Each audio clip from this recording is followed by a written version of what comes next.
camera didn't lie. It showed Rachel alone, surrounded by 6 officers, no warrant in sight. It showed her dog, silent, armored, trained, step between her and danger. It showed a rookie officer hesitate. It showed a planted bag of drugs, placed by a hand that once wore a badge. And it showed something else. A town built on silence, finally being forced to speak. In that single frame, there was action, betrayal, courage, and a woman who'd rather stand alone than kneel to power. Before we begin this unforgettable story, would you mind sharing where you're from in the comments? And if stories of love, loyalty, and second chances move you. Please give this video a like and consider subscribing. Shadow Ridge lay quiet beneath a gray April sky, where the clouds hung like tired curtains over the peaks of Silver Hollow. Colorado. Morning fog threaded through the pines like forgotten ghosts, and the smell of damp earth mixed with the distant tang of firewood smoke. It was the kind of place people drove through without stopping, unless they had a reason or a past. Rachel Monroe had both. Standing just over 5'9", Rachel carried herself with the unshakable calm of someone who had seen too much and survived all of it. Her dark, auburn hair was pulled back into a no-nonsense ponytail, and faint scars peeked beneath the sleeves of her faded flannel shirt, remnants of a war she didn't speak about. Her boots were muddy, her jeans worn, and her eyes, steel gray and sharp, moved constantly, as if mapping every possible threat before it announced itself. After 2 deployments in Iraq and a medical discharge following a roadside explosion that shattered her right leg and nearly took her hearing, Rachel had chosen exile over explanation. She bought her grandfather's rundown farm in Shadow Ridge and rebuilt it board by board, pane by pane. That's where she found Diesel, or maybe Diesel found her. The German Shepherd was 6 years old now, black and tan with a muscular frame, golden eyes, and a long, intelligent snout. He'd served alongside Rachel in her final deployment, trained for search and rescue, scent tracking, and quiet takedowns. Diesel had pulled Rachel from the rubble when no one else could reach her. Since then, they'd been inseparable. He moved like breath and shadow, silent unless called, watching her like the war never really ended. That morning, Rachel was crouched near the strawberry patch, gloved hands gently turning the soil. The mist clung to her shoulders, softening the edges of her silhouette as she whispered to the plants like old friends. Her garden was her peace, her war-torn therapy. Then came the sound of tires crunching gravel. She stood slowly, brushing the dirt from her knees. 3 black SUVs had stopped at the end of her driveway, their headlights still on despite the dull morning light. Doors opened. Uniformed officers stepped out. 2 men and a woman, all in navy blue, weapons holstered but visible, posture rigid. Rachel narrowed her eyes. No sirens, no warrant in hand, no explanation, and yet they came. She pulled off her gloves and made her way down the path from the garden to the front porch. Diesel, who had been resting in the house, padded silently behind the window, his body low, ears perked. Rachel gave a subtle hand signal without turning her head. The dog disappeared from view, alert, but still. The lead officer approached, a tall, broad-shouldered man with a square jaw and thinning blonde hair. His badge read C. Marshal. His face held the hard expression of someone who liked to be obeyed, not questioned. "Ms. Monroe," he said, his voice clipped, "we've received reports of suspicious activity on your property. We'll need to take a look around." Rachel didn't move from the top step. What kind of activity? Unregistered visitors, possible illegal storage in outbuildings. We don't need a warrant in this case. We're acting on probable cause. Her voice stayed calm. Probable cause requires specifics. What did they see? Who reported it? Another officer shifted behind Marshall.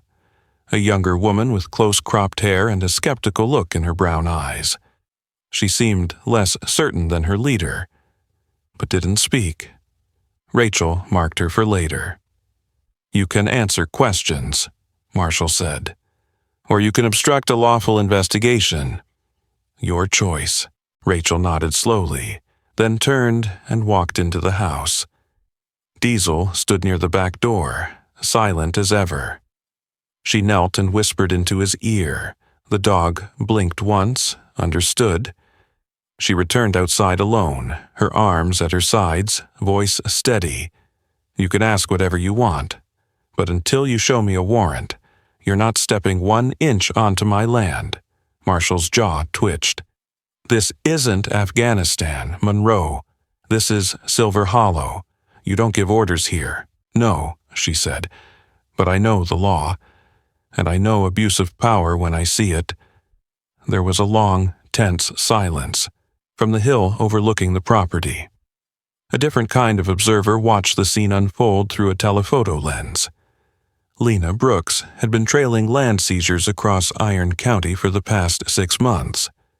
A journalist with stubborn curls, round tortoiseshell glasses, and the tenacity of a woman who had once been fired for refusing to retract a story.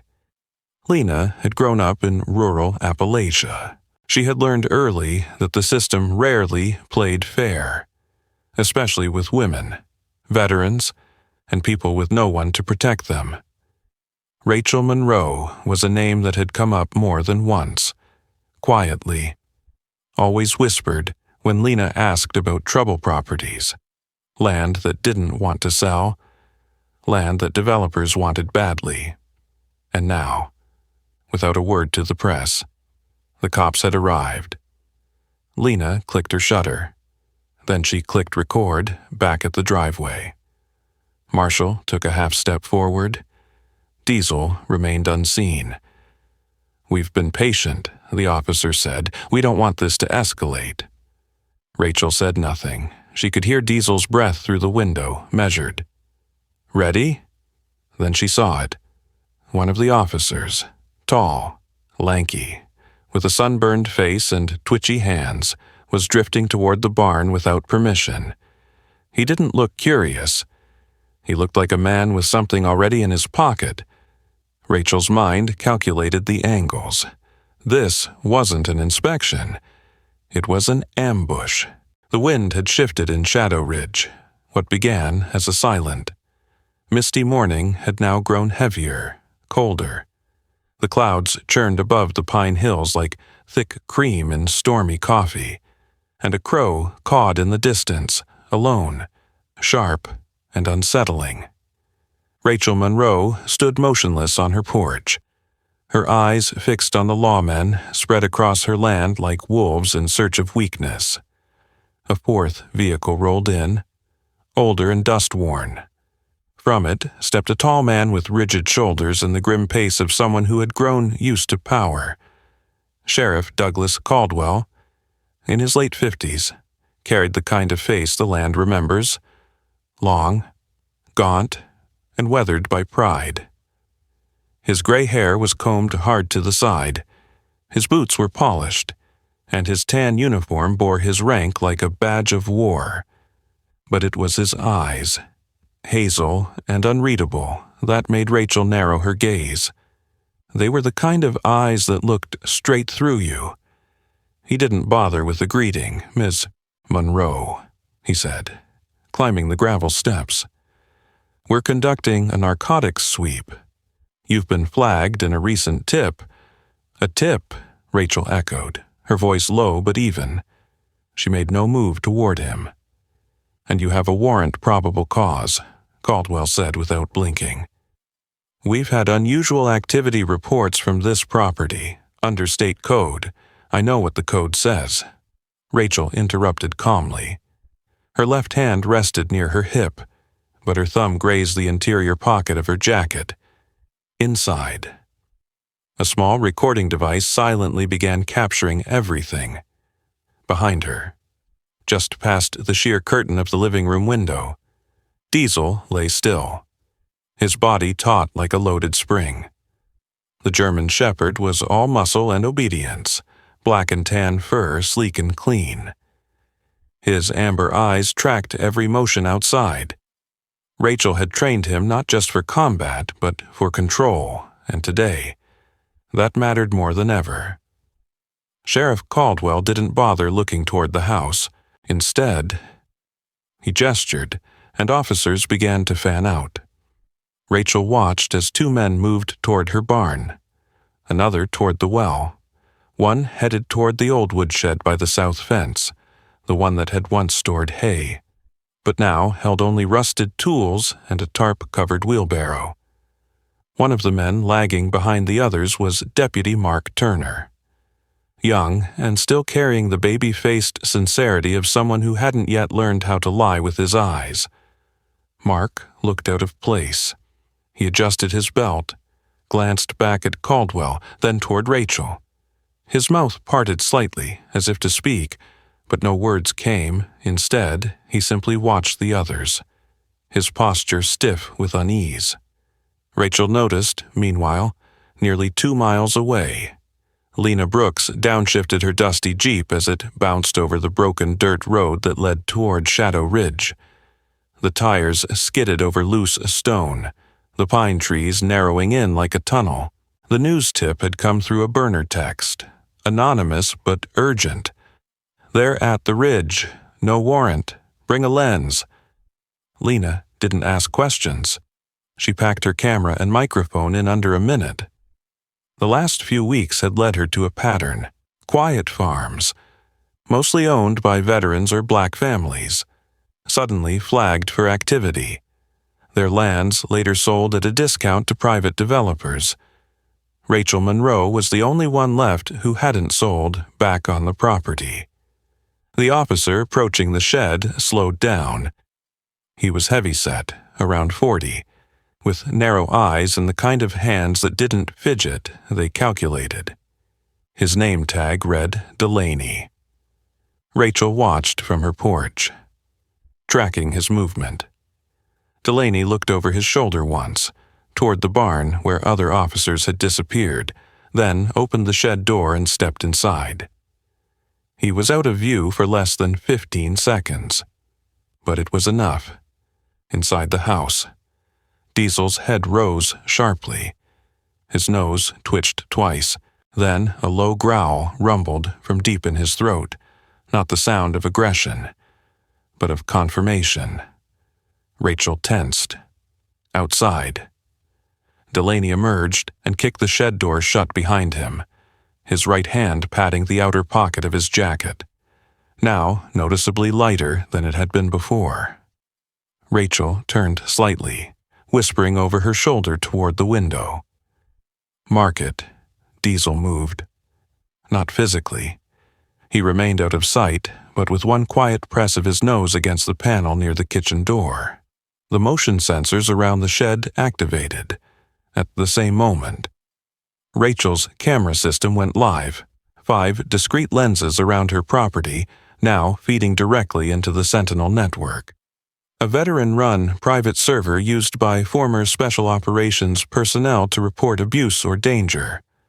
Footage was already uploading. Sheriff Caldwell approached the porch. "You're obstructing an investigation." "Miss Monroe," Rachel replied evenly, "and you're violating civil law. You'll want to be careful with those words." Rachel held his stare. "So will you." Down by the SUV. Deputy Mark Turner shifted his stance. He looked toward the shed, then at Delaney, then back at Rachel. Something in him twisted, something that didn't sit right in the base of his stomach. He couldn't say what it was. Exactly. Maybe it was the way Delaney had moved too quickly. Maybe it was the dog's reaction. Maybe it was how Monroe hadn't raised her voice once, but somehow controlled the scene. He stepped toward Caldwell. "Sir," he said softly, "shouldn't we?" The sheriff cut him off with a glance sharp enough to silence, eyes forward. Turner. Lena's Jeep finally broke through the tree line. She slowed, parked behind a boulder, and exited quietly with her gear. She crouched low and began filming, back inside the house. Diesel moved to the back corner, watching every shadow near the shed. His body was still, but his eyes burned. He knew the difference between chaos and intent, and what he had just scented was not chance. Rachel's phone buzzed once in her pocket. Sentinel Network. Upload complete. Immediate support alert sent. She didn't smile, she didn't flinch, she just said, softly under her breath, "Now they've done it." The tension hung thick as thunderclouds over Shadow Ridge, as if the air itself held its breath. A silence had fallen, a calculated, loaded silence where one misstep, one raised voice, could collapse everything. Rachel Monroe stood like a stone figure on her porch, her boots rooted to the boards, her gaze steady and sharp, inside the cabin. Diesel waited. He had not moved since Rachel gave him the signal to remain still, but every muscle in his body coiled like a spring. His ears twitched at every crunch of boot against gravel, every whisper of fabric. When Rachel gave the cue, it was not with a shout or wave, but a short, sharp whistle, 3 notes at a frequency few humans noticed. Diesel reacted instantly. The German Shepherd burst through the front door with controlled force, landing on the top step beside Rachel. His black and tan coat gleamed even under the clouded morning light. He wore a black tactical vest with reinforced Kevlar panels, patches still bearing faded insignia from his military days. But what struck the watching officers was not his appearance. It was how he moved. He did not bark, he did not lunge, he stood, rigid and silent, like a sentry trained to hold the line between chaos and control. His gaze swept the gathered officers, then settled protectively on Rachel, teeth barely visible beneath his tightened jaw. Every officer froze. Sheriff Caldwell, mid-sentence, stopped cold. His lips parted slightly, and his hand instinctively hovered near his weapon. But even he seemed to reconsider. Rachel didn't speak. She placed one hand lightly on Diesel's harness. The atmosphere shifted, less like a confrontation, more like a standoff, now fully understood. 2 of the junior officers at the rear took an unconscious step back. Even the heavy-set officer Delaney, who had just planted evidence in the shed, now avoided Diesel's eyes. Something about the dog's presence unmasked the operation for what it was. Not a search, a trap. And now, it was visible down by the tree line. Lena Brooks watched the scene unfold through her camera lens. Her breath caught. She zoomed in on Diesel's frame, capturing the moment he took his place before Rachel. Then she went live. Her voice was steady but low. "We are here at Shadow Ridge, where a decorated veteran's property is being searched without a warrant. A military-trained German Shepherd has just emerged, and the officers appear momentarily frozen, perhaps recognizing they're no longer the most trained force present across the county." The live stream began pinging phones, screens, inboxes, veterans, journalists, advocates, even a few elected officials with quiet guilt in their hearts. The word spread fast on the field. Rachel's eyes flicked toward Mark Turner. The young deputy stood still, chest rising and falling a bit faster now. His gaze jumped from the dog to the sheriff to his fellow officers. Then, as if some invisible scale inside him tipped, he moved, not toward Rachel, not toward Caldwell, but toward his car. His hand shook slightly as he opened the door and grabbed his radio. "County Dispatch," he said, forcing steadiness into his voice. This is Deputy Mark Turner. I need to escalate this to County Command. We may have a jurisdictional overreach at 487 Shadow Ridge Lane. Requesting immediate review by neutral supervisor. The radio hissed back. Repeat, Deputy Turner. Is this a request for internal review? Yes, Mark said, eyes never leaving the scene. And notify Sheriff Wilcox directly. Tell him Turner flagged a code red on procedural violation. Caldwell turned toward him. Furious. Turner, shut that down. Now.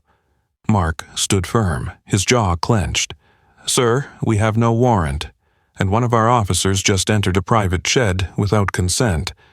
You are out of line. No, sir, Mark said. We all are, for a moment. It looked like Caldwell might physically intervene. His boots crunched on the gravel as he advanced. But Diesel tensed at his approach. One low growl, like the rising hum of a storm, rumbled through the porch. Caldwell stopped. The growl ceased. Lena whispered into her mic.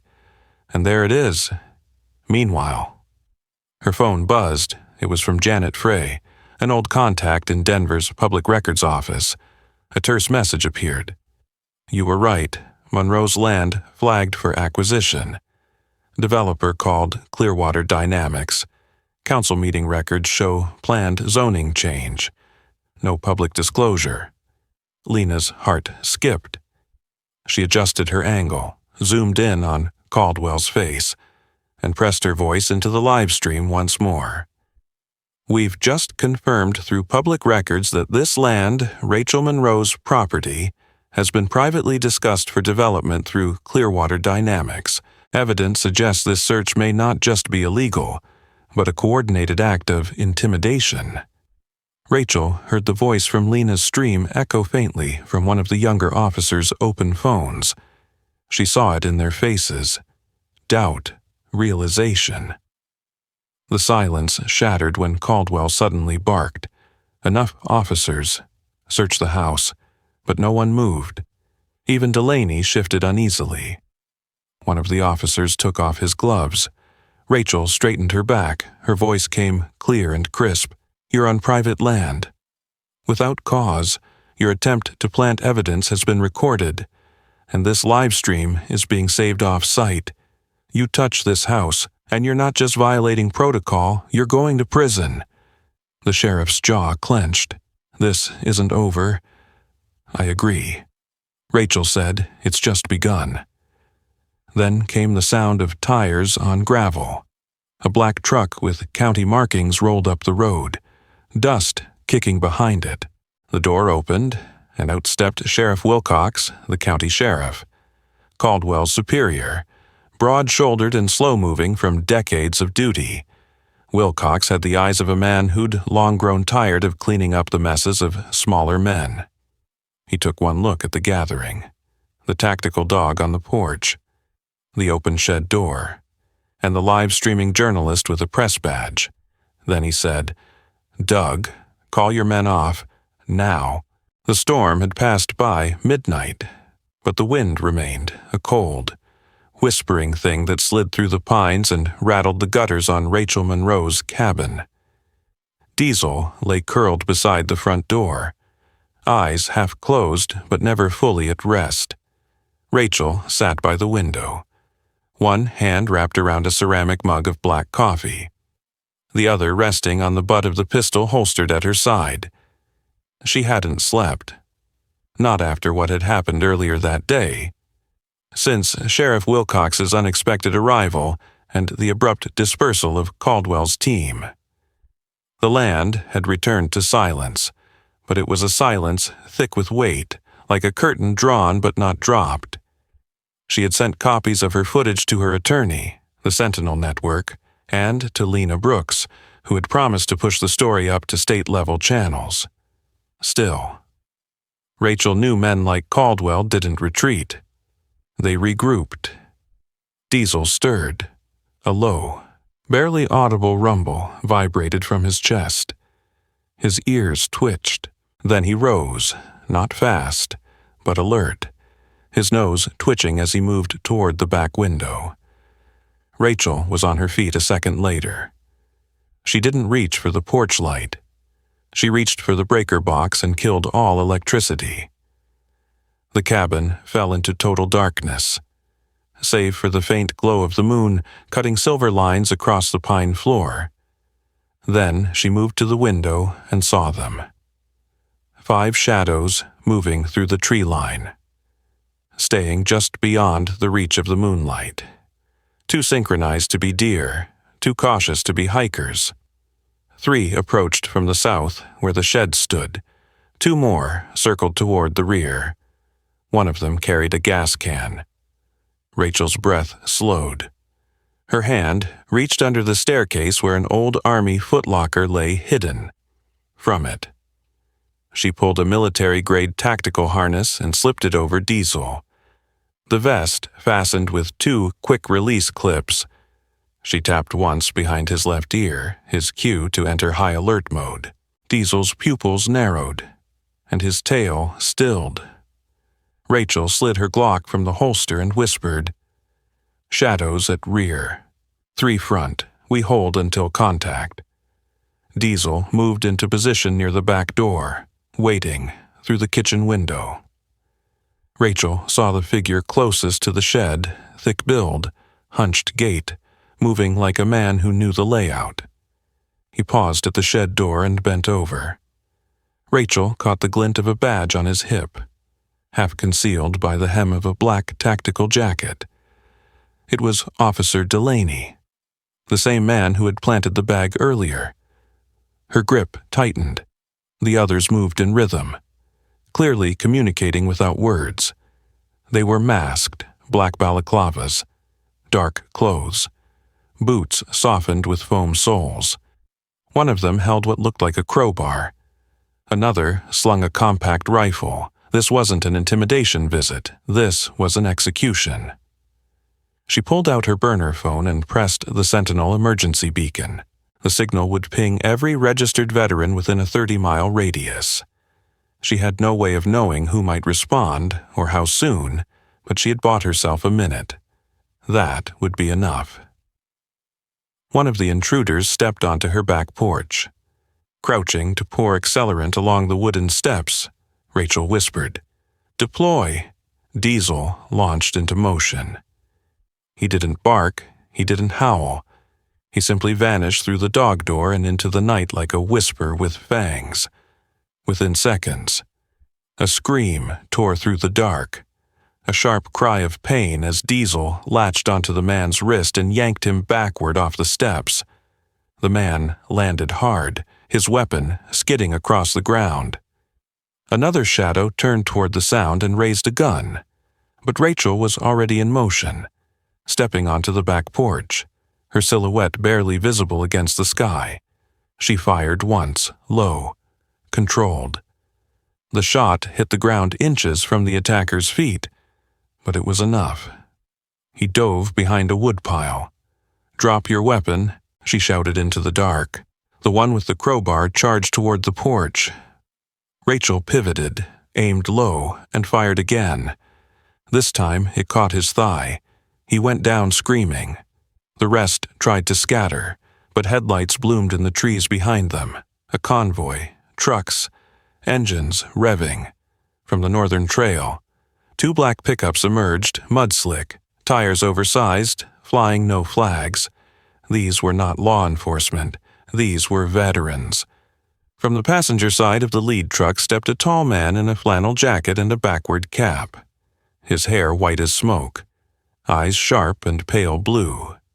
His name was Donnie Ray Keller, a former Ranger sniper, now retired and quietly running a gun repair shop down in Boulder.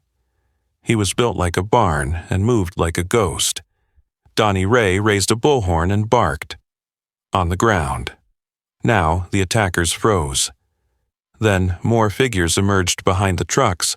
5, maybe 6, men and women in civilian clothes, but with military stance. One of them, a lean woman with copper skin and a scar down her cheek, was Maria Sky Delgado, once a combat medic in Syria.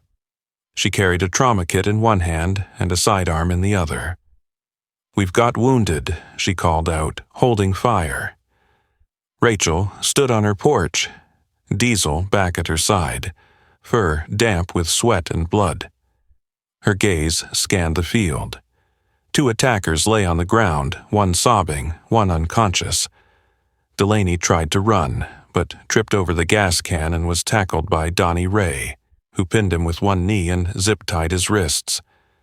Then came the red and blue. 3 county cruisers and a pair of state trooper vehicles emerged from the road like judgment. Sheriff Wilcox stepped out first, jaw tight. Behind him, Detective Paula Gaines, a stocky woman in a slate-gray coat and cropped gray hair, exited the second vehicle. Her eyes missed nothing. She had worked organized crime for 12 years before transferring to internal affairs. She approached Rachel directly. "We got the Sentinel ping," Gaines said. "Your footage is already downloading to our drive." Rachel nodded once. "One of them is a cop. Delaney." Gaines's gaze hardened. "He won't be for long." Diesel sat at her side, his tongue out, tail still but eyes watchful. As Skye began treating the injured attacker, the state police began cuffing the others. One of them, a tall, balding man with sunken eyes, was later identified as a senior contractor with Clearwater Dynamics. Rachel watched them all, silent. Then she turned toward Donnie Ray and nodded her thanks. He gave a low chuckle. "Still got fight in you, I see." The courthouse steps in downtown Millstone had never held such stillness. It was early, just after 7, and the morning sun hung low and gold behind the domed roof, casting long shadows across the granite steps. Reporters murmured in quiet pockets. Cameras held low, waiting. Flags fluttered half-mast in the cold wind. It wasn't a day of mourning, but one of reckoning. Rachel Monroe stood near the top step, Diesel at her side. The German shepherd's vest was absent today, replaced by a simple leather collar with a silver medallion etched with the Marine emblem. At 6 years old, Diesel had earned rest, but his posture was as erect and focused as ever. He seemed to know this moment mattered. Rachel wore a dark green jacket and pressed jeans. Her auburn hair was tied in a low bun, and the old scars on her hands peeked from her sleeves like ghosts that refused to fade. But there was no heaviness in her stance, only calm, only resolve. The courthouse doors opened with a slow groan. From inside, 2 federal marshals emerged, followed by a man in handcuffs. It was former Sheriff Douglas Caldwell. His once pristine uniform had been traded for a beige detention jumpsuit. His hair was thinner, eyes sunken, but his defiance clung like a worn badge. Behind him came Officer Delaney, then 2 others, both former deputies. All had been found guilty on multiple federal charges: conspiracy, evidence tampering, attempted arson, and intimidation of a federal witness. The trial had taken weeks. The evidence had been damning. Surveillance footage, live streams, internal records from Clearwater Dynamics, and the final nail, testimony from their own. Deputy Mark Turner stood at the side of the courthouse, wearing his new badge. His dark blue uniform now bore a 5-point star embossed with the words, "Sheriff, Iron County." He had been officially sworn in 3 weeks earlier after a sweeping vote removed every officer tied to Caldwell's regime. His face was leaner now, more mature, a man who had learned the cost of silence and the strength of speaking up. He stepped forward to greet Rachel. "Ma'am," he said, still a little formal. "They'll be transferred to state custody by noon." Rachel nodded, and Clearwater under full investigation. Mark replied, "The zoning board was forced to open the sealed records. Turns out your property was just one of 8 they were targeting." Rachel let that settle for a moment. Then she looked down at Diesel, who sat patiently beside her. tail thumping once against the stone. Lena Brooks arrived moments later, slipping through the gathering press like a ghost with a purpose.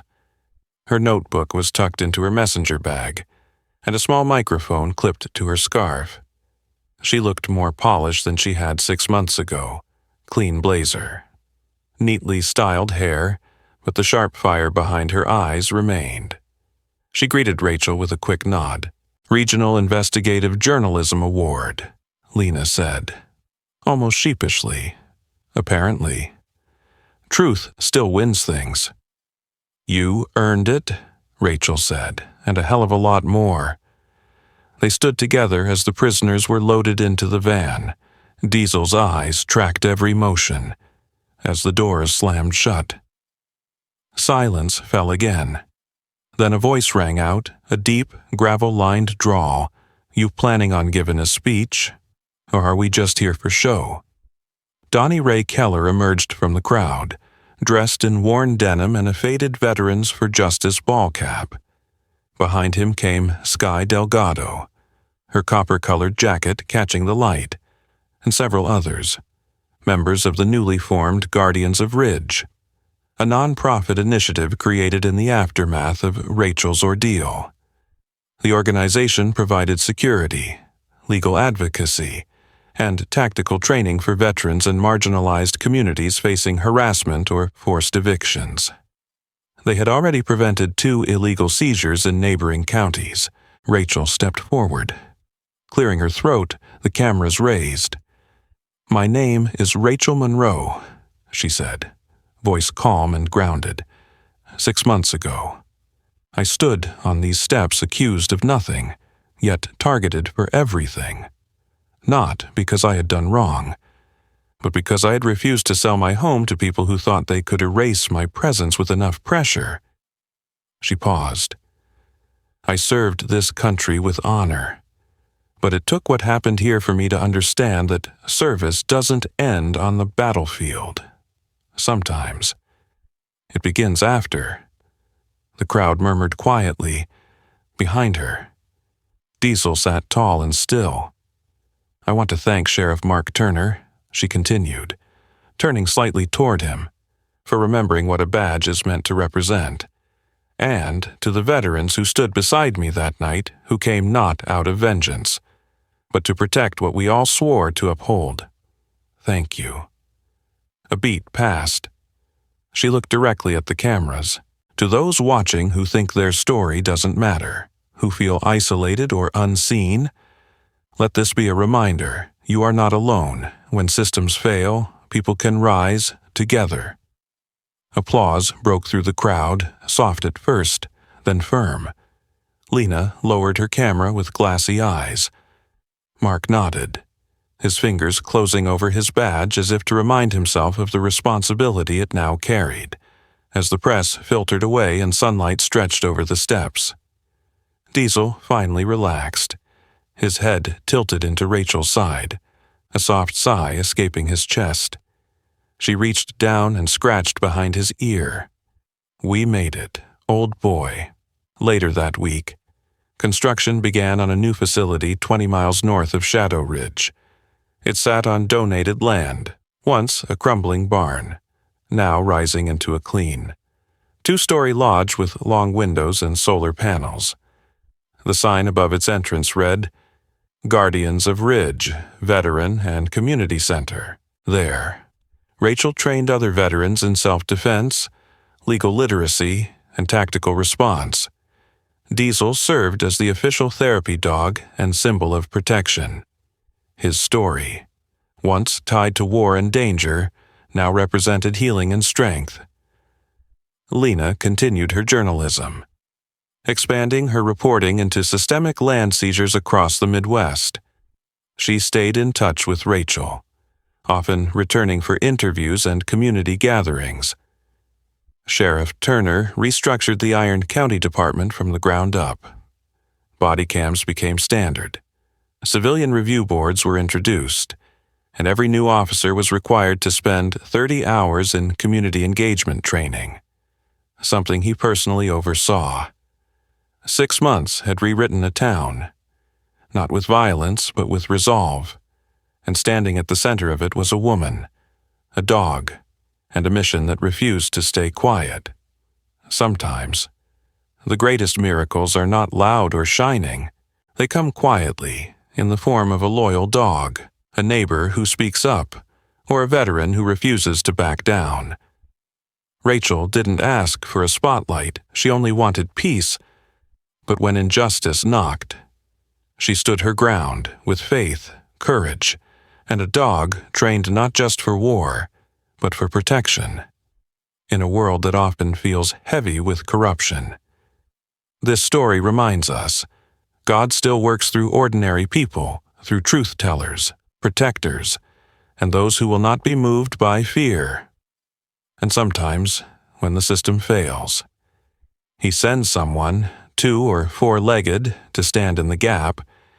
If you believe that God still performs miracles through loyalty, courage, and love, share this story. Leave a comment below if this touched your heart. Write Amen if you believe justice, once guided by faith, can still prevail. Subscribe for more true stories where light overcomes darkness. And may God bless you and your family with the strength to do what's right, even when it's hard.